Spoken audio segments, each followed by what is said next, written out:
नमस्कार दोस्तों, चलिए जानते हैं हरियाणा के 50 फटाफट बड़ी खबरों को सिर्फ 10 मिनट में। लेकिन उससे पहले आप यह वीडियो कहां से देख रहे हैं, हमें कमेंट में जरूर बताएं।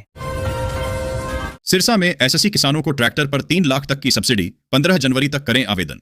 जाने क्या हैं शर्तें। कृषि एवं किसान कल्याण विभाग सिरसा द्वारा एसएससी वर्ग के किसानों को 45 हॉर्स पावर या उससे अधिक के ट्रैक्टर पर अधिकतम 3 लाख रुपए का अनुदान दिया जाएगा। पात्र किसान 15 जनवरी तक ऑनलाइन आवेदन कर सकते हैं। लाभ के लिए कृषि भूमि का स्वामित्व और मेरी फसल मेरा ब्यौरा पर पंजीकरण अनिवार्य है। चयन ड्रा के माध्यम से होगा। हरियाणा में लगातार बढ़ रही सर्दी, नायब सरकार ने शीतलहर व पाले से बचने के लिए जारी की एडवाइजरी। हरियाणा सरकार ने उत्तर भारत में बढ़ती सर्दी और संभावित शीतलहर के मद्देनजर एडवाइजरी जारी की है। भारतीय मौसम विभाग के दिशा निर्देशों पर आधारित इस कार्य योजना में लोगों को ठंड से बचाव के उपाय बताए गए हैं, जैसे घर में अंगीठी न जलाने की सलाह। किसानों को फसलों को बीमारियों से बचाने और सिंचाई व पोषक तत्वों के प्रबंधन के लिए विशेष जानकारी दी गई है। हरियाणा में सरकारी दफ्तरों में एआई की एंट्री। 30 जनवरी को चंडीगढ़ में होगा मेगा वर्कशॉप। पंचकूला गुरुग्राम बनेंगे एआई हब। हरियाणा सरकार और टीआईई मिलकर 30 जनवरी को चंडीगढ़ में एआई कार्यशाला आयोजित करेंगे। इसका उद्देश्य उद्योगों व सरकारी कार्यों में कृत्रिम बुद्धिमत्ता के उपयोग को बढ़ावा देना है। मुख्यमंत्री नायब सिंह सैनी ने पंचकूला और गुरुग्राम को एआई हब बनाया है। हब बनाने की घोषणा की है। कार्यशाला में देश विदेश के विशेषज्ञ एआई तकनीक पर जानकारी देंगे, जिससे राज्य में एआई आधारित विकास को गति मिलेगी और स्टार्टअप्स को प्रोत्साहन मिलेगा। पंचकूला में 2027 की पहली डिजिटल जनगणना की तैयारी जोरों पर। उपायुक्त सतपाल शर्मा ने दिए सख्त निर्देश। पंचकूला में जनगणना 2027 की तैयारियां तेज हो गई हैं। उपायुक्त सतपाल शर्मा ने बैठक कर इसे पहली पूर्णतः डिजिटल जनगणना बताया। उन्होंने गंभीरता, पारदर्शिता और डेटा की शुद्धता पर जोर दिया। सभी विभागों को समन्वय से काम करने के निर्देश दिए गए। बैठक में क्षेत्राधिकार परिवर्तन, प्रशासनिक सीमाओं और फील्ड पदाधिकारियों की नियुक्ति जैसे अहम मुद्दों पर चर्चा हुई। हरियाणा में जल प्रदूषण संशोधन अधिनियम 2024 लागू करने की तैयारी। छोटे मोटे मामलों में नहीं जाना पड़ेगा जेल।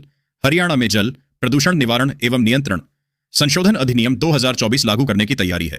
मुख्य सचिव अनुराग रस्तोगी की अध्यक्षता में एक समिति गठित की गई है। यह नया कानून जल प्रदूषण के छोटे मामलों में जेल की सजा को समाप्त करेगा, जिससे मामूली अपराधों का गैर अपराधीकरण होगा। इसका उद्देश्य दंड को अपराध की गंभीरता के अनुरूप बनाना और हितधारकों पर अत्यधिक प्रभाव डाले बिना अनुपालन को बढ़ावा देना है।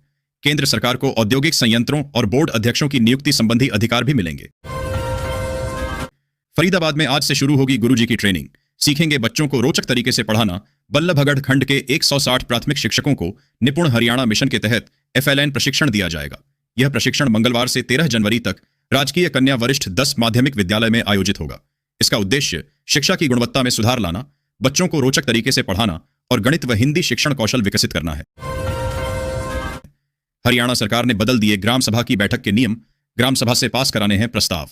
सरपंच परेशान। सरकार ने ग्राम सभा की बैठकों के लिए नए नियम लागू किए हैं, जिसके तहत विकास कार्यों के प्रस्तावों को पारित कराने के लिए गांव की आबादी का न्यूनतम 20 से 40% तक उपस्थित होना अनिवार्य है। इस नियम से सरपंचों को भारी परेशानी हो रही है, क्योंकि इतनी बड़ी संख्या में ग्रामीणों को इकट्ठा करना मुश्किल है।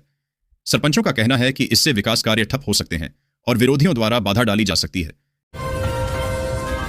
गुरुग्राम में 16 घंटे बंद रखा गया हीरो होंडा चौक अंडरपास। हजारों लोग जाम से जूझते रहे। गुरुग्राम के हीरो होंडा चौक अंडरपास में सोमवार रात गाड़ियों पर पत्थर गिरने से हड़कंप मच गया। एनएचएआई ने जांच के बाद इसे शरारती तत्वों का काम बताया और अंडरपास को संरचनात्मक रूप से सुरक्षित घोषित किया। 16 घंटे तक बंद रहने से भीषण जाम लगा, जिससे हजारों वाहन चालक परेशान हुए। पुलिस सीसीटीवी फुटेज खंगालकर दोषियों पर कार्रवाई करेगी। गुरुग्राम में एआई बेस्ड बजट जनभागीदारी पोर्टल लॉन्च। हरियाणा विजन 2047 के प्री बजट सेशन में पहुंचे सीएम सैनी। मुख्यमंत्री नायब सिंह सैनी ने गुरुग्राम में एआई आधारित हरियाणा बजट जनभागीदारी पोर्टल का शुभारंभ किया। यह पोर्टल हरियाणा विजन 2047 के तहत नागरिकों को बजट निर्माण प्रक्रिया में सीधे भाग लेने का अवसर देगा। सुझाव हरियाणवी, हिंदी और अंग्रेजी में दिए जा सकेंगे, जिससे पारदर्शिता और नागरिक सहभागिता बढ़ेगी। मुख्यमंत्री ने इसे सहभागी शासन का प्रतीक बताया, जिससे विशेषज्ञ और आम लोग अपने सुझाव साझा कर सकेंगे। अंडरपास में कारों पर क्यों हुई पत्थरों की बारिश? जांच में जुटा एनएचएआई। गुरुग्राम के इन मार्गों पर लगा भीषण जाम। गुरुग्राम के हीरो होंडा चौक अंडरपास में सोमवार रात पत्थर गिरने से कई गाड़ियों के विंडशील्ड टूट गए। हालांकि कोई घायल नहीं हुआ, लेकिन लोगों में दहशत है। मलबा गिरने के कारण मंगलवार सुबह से अंडरपास बंद कर दिया गया है, जिससे हीरो होंडा चौक से उमंग भारद्वाज रोड तक भीषण जाम लग गया है। एनएचएआई टीम जांच कर रही है, जिससे सेक्टर 37 इंडस्ट्रियल एरिया की सड़कों पर भी यातायात प्रभावित है। गुरुग्राम में एनबीसीसी ग्रीन व्यू के असुरक्षित टावरों को गिराने की मिली मंजूरी। सुरक्षा मानकों का करना होगा पालन। उपायुक्त गुरुग्राम ने सेक्टर 37D स्थित NBCC ग्रीन व्यू सोसाइटी के असुरक्षित टावरों को गिराने की औपचारिक मंजूरी दे दी है। इसमें टावर A, B, C और D शामिल हैं। यह निर्णय इमारतों की जर्जर स्थिति और जनहित को देखते हुए लिया गया है। डिमोलिशन के दौरान सभी सुरक्षा मानकों और विभागों की गाइडलाइंस का पालन करना अनिवार्य होगा। NBCC को किसी भी लापरवाही की पूरी जिम्मेदारी लेनी होगी। गुरुग्राम में GMDA की बड़ी परियोजनाएं अब समय पर होंगी पूरी। CEO ने दिए सख्त निर्देश। GMDA के CEO PC मीणा ने गुरुग्राम की 4 प्रमुख इंफ्रास्ट्रक्चर परियोजनाओं की समीक्षा की। उन्होंने समय पर काम पूरा करने के सख्त निर्देश दिए। कहा, अब कोई देरी बर्दाश्त नहीं होगी। इन परियोजनाओं में सड़क पुनर्विकास और जल निकासी का काम शामिल है, जिससे यातायात और जलभराव की समस्या सुधरेगी। लापरवाही पर कार्रवाई और धूल नियंत्रण के उपाय सुनिश्चित करने को भी कहा गया। साइबर सिटी गुरुग्राम का भोजल बन रहा धीमा जहर। अकेले बंधवाड़ी में कैंसर से खत्म हो चुकी 25 से ज्यादा जिंदगियां। साइबर सिटी गुरुग्राम का भोजल धीमा जहर बन रहा है, जिससे जिंदगियां खत्म हो रही हैं। अवैध इलेक्ट्रोप्लेटिंग और dyeing units, Bandhwari landfill site से निकलने वाला लीचेट और औद्योगिक कचरा भूजल को प्रदूषित कर रहा है। बंधवाड़ी में कैंसर से 25 से अधिक मौतें हो चुकी हैं और कई लोग बीमार हैं।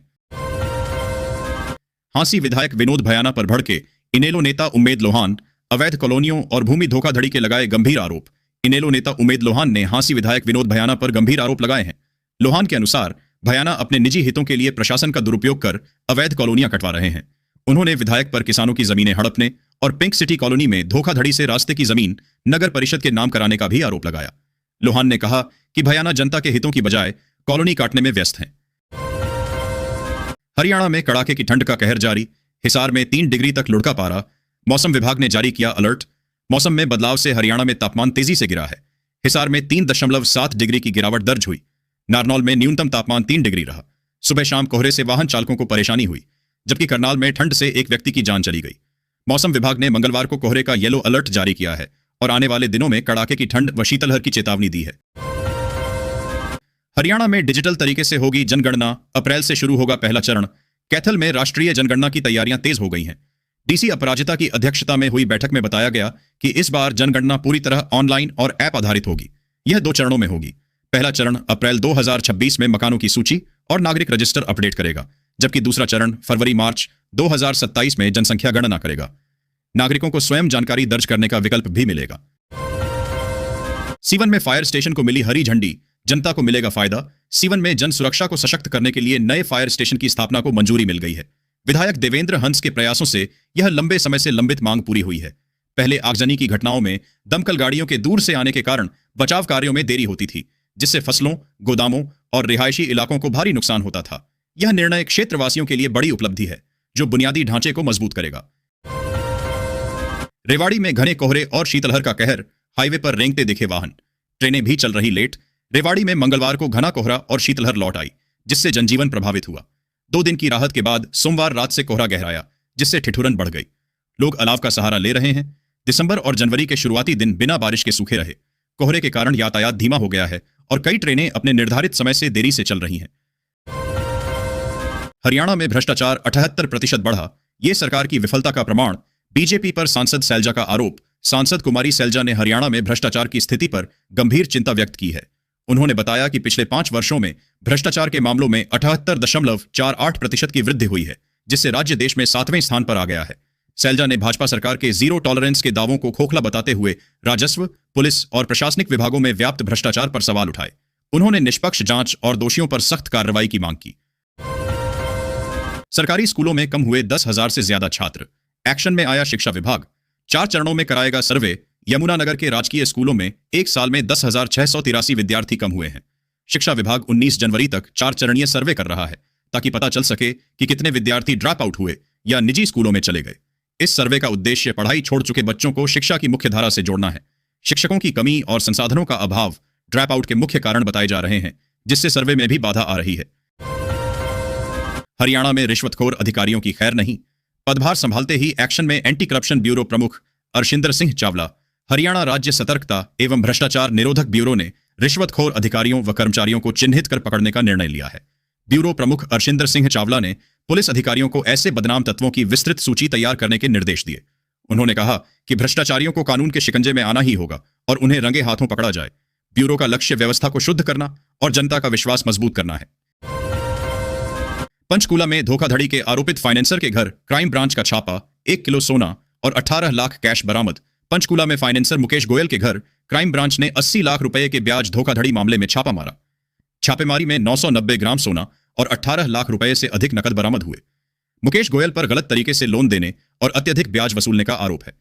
पुलिस ने लेन देन से संबंधित दस्तावेज भी जब्त किए हैं। मामले की जांच जारी है। कड़ाके की सर्दी और शीतलहर के कारण स्कूलों में बढ़ाया शीतकालीन अवकाश। देखें, सभी राज्यों के स्कूलों में 16 जनवरी तक छुट्टियां बढ़ी। कड़ाके की सर्दी और शीतलहर का अलर्ट। देश भर में कड़ाके की सर्दी, घना कोहरा और शीतलहर की बढ़ती संभावना को देखते हुए कई राज्यों की सरकारों ने स्कूलों की सर्दी की छुट्टियां 16 जनवरी तक बढ़ा दी तक आगे बढ़ाने का फैसला लिया है। उत्तर भारत के राज्यों में ठंड का असर सबसे अधिक देखा जा रहा है, जहां तापमान सामान्य से कई डिग्री नीचे चला गया है। किसान भाइयों को पीएम किसान सम्मान निधि का 6000 किस्त का पैसा मिलना शुरू। भारत के किसान भाइयों बहनों के लिए केंद्र सरकार की सबसे महत्वपूर्ण योजनाओं में से एक है पीएम किसान सम्मान निधि योजना। यह योजना छोटे और सीमांत किसानों को आर्थिक सहायता प्रदान करने के उद्देश्य से शुरू की गई है। हर साल 3 बराबर पीएम किसान सम्मान योजना किस्त के रूप में 6000 रुपए की राशि सीधे खाते में ट्रांसफर की जाती है। अब सभी मजदूरों की न्यूनतम मजदूरी दर 2.5 गुना हुई। देखें, मजदूरों की न्यूनतम मजदूरी दर बढ़ाने का महत्व। मजदूर किसी भी देश की अर्थव्यवस्था की रीढ़ होते हैं। उनके परिश्रम से उद्योग, निर्माण, कृषि और सेवा क्षेत्र निरंतर आगे बढ़ते हैं। ऐसे में मजदूरों की न्यूनतम मजदूरी दर बढ़ाना केवल एक आर्थिक निर्णय नहीं, बल्कि सामाजिक न्याय की दिशा में उठाया गया आवश्यक कदम है। महंगाई के इस दौर में जब रोजमर्रा की वस्तुओं के दाम लगातार बढ़ रहे हैं। फ्री बिजली बिल माफी योजना। सभी का लिस्ट हुआ जारी, जाने किन किन उपभोक्ता को मिलेगा लाभ। अगर आप भी बिजली बिल से परेशान रहते हैं, उन सभी के लिए बड़ी राहत मिलने वाली है। सरकार द्वारा योजना चलाई गई है। जितने भी लोग इस योजना के अधिक जानकारी लेना चाहते हैं, यह लेख सिर्फ आपके लिए है। आज हम भारत सरकार में विभिन्न राज्यों द्वारा संचालित बिजली बिल राहत योजना के बारे में विस्तार से चर्चा करेंगे। विशेष रूप से हम 2026 में इस योजना से लाभ लेने के लिए कई ऐसे छात्र और आम लोगों के लिए फायदेमंद हो सकते हैं। एसएससी, एसटी और ओबीसी कैटेगरी के बच्चों की 48,000 छात्रवृत्ति खाते में मिलना शुरू। जब बात एसएससी, एसटी और ओबीसी कैटेगरी की छात्रवृत्तियों की हो, ये स्कॉलरशिप्स गरीब और मेहनती बच्चों को पढ़ाई के लिए पैसे देती हैं ताकि हम आगे बढ़ सकें। लेकिन कभी कभी दिक्कत आती है कि पैसे कब आएंगे। नूंह में अधूरा पड़ा यूनानी मेडिकल कॉलेज का निर्माण कार्य होगा पूरा। नायब सरकार ने जारी किए 18 करोड़ से अधिक की रकम। नूंह के अकेड़ा गांव में यूनानी मेडिकल कॉलेज की अधूरी इमारत का काम जल्द पूरा होगा। हरियाणा सरकार ने इसके लिए 18 करोड़ 40 लाख रुपए जारी किए हैं। 2014 में मनोहर लाल ने नींव रखी थी, पर बजट और एजेंसी समस्याओं से काम रुका था। अब मुख्यमंत्री नायब सिंह सैनी ने इसे 1.5 साल में पूरा करने का संकल्प लिया है। कांग्रेस विधायक आफताब अहमद ने भी इस मुद्दे को उठाया था। हरियाणा में जबरन एसआई रिटायरमेंट से जुड़ी याचिका खारिज। हाईकोर्ट ने कहा, हम तथ्य जांच एजेंसी नहीं है। पंजाब एवं हरियाणा हाईकोर्ट ने हरियाणा पुलिस के एक सब इंस्पेक्टर की याचिका खारिज कर दी है। सब इंस्पेक्टर ने आरोप लगाया था कि उसे जबरन स्वैच्छिक सेवानिवृत्ति वीआरएस लेने पर मजबूर किया गया और 3 महीने का वेतन भी जमा कराया गया। हाईकोर्ट ने कहा कि केवल आरोपों के आधार पर जबरन सेवानिवृत्ति नहीं मानी जा सकती और वह तथ्य जांच करने वाली संस्था नहीं है। अदालत ने ठोस सबूतों के अभाव में याचिका को दमहीन बताया। हरियाणा में जल प्रदूषण नियंत्रण अधिनियम 2024 पर उच्च स्तरीय समिति गठित। मुख्य सचिव अनुराग रस्तोगी होंगे कमेटी के अध्यक्ष। हरियाणा सरकार ने जल प्रदूषण निवारण एवं नियंत्रण संशोधन अधिनियम 2024 को अपनाने पर विचार करने के लिए मुख्य सचिव अनुराग रस्तोगी की अध्यक्षता में एक उच्च स्तरीय समिति का गठन किया है। यह समिति केंद्रीय पर्यावरण मंत्रालय के निर्देशों के अनुरूप बनाई गई है। इसमें विभिन्न विभागों के अधिकारी शामिल हैं, जो संशोधन अधिनियम के सभी पहलुओं की विस्तृत जांच कर राज्य सरकार को अपनी सिफारिशें सौंपेंगे। हरियाणा में पार्टी सिंबल पर नगर निगम के चुनाव लड़ेगी कांग्रेस। चंडीगढ़ में दिग्गज नेताओं की बैठक के बाद तैयारी तेज। हरियाणा में कांग्रेस ने सोनीपत, पंचकूला और अंबाला सिटी नगर निगम चुनावों की तैयारियां तेज कर दी हैं। पार्टी इन चुनावों में अपने सिंबल पर लड़ने की रणनीति बना रही है। चंडीगढ़ में हुई बैठक में वरिष्ठ नेताओं ने भाग लिया और जनहितैषी नीतियों के साथ जनता के बीच जाने का फैसला किया। ये चुनाव फरवरी-मार्च में होने की संभावना है। शताब्दी एक्सप्रेस पहले दौड़ाने पर जांच कमेटी का चंडीगढ़ में डेरा। 9 घंटे तक पूछताछ चली। चंडीगढ़ रेलवे स्टेशन से कालका नई दिल्ली शताब्दी एक्सप्रेस के निर्धारित समय से पहले रवाना होने के मामले ने तूल पकड़ लिया है। जांच कमेटी ने 9 घंटे तक स्टेशन पर डेरा डालकर करीब 7 कर्मियों से पूछताछ की। यात्रियों की शिकायत पर रेलवे 10 बजे रवाना हुई। बोर्ड ने रिपोर्ट मांगी है, वहीं चंडीगढ़ पुलिस ने लापरवाही का मामला दर्ज किया है। यह घटना अंबाला मंडल के तहत हुई।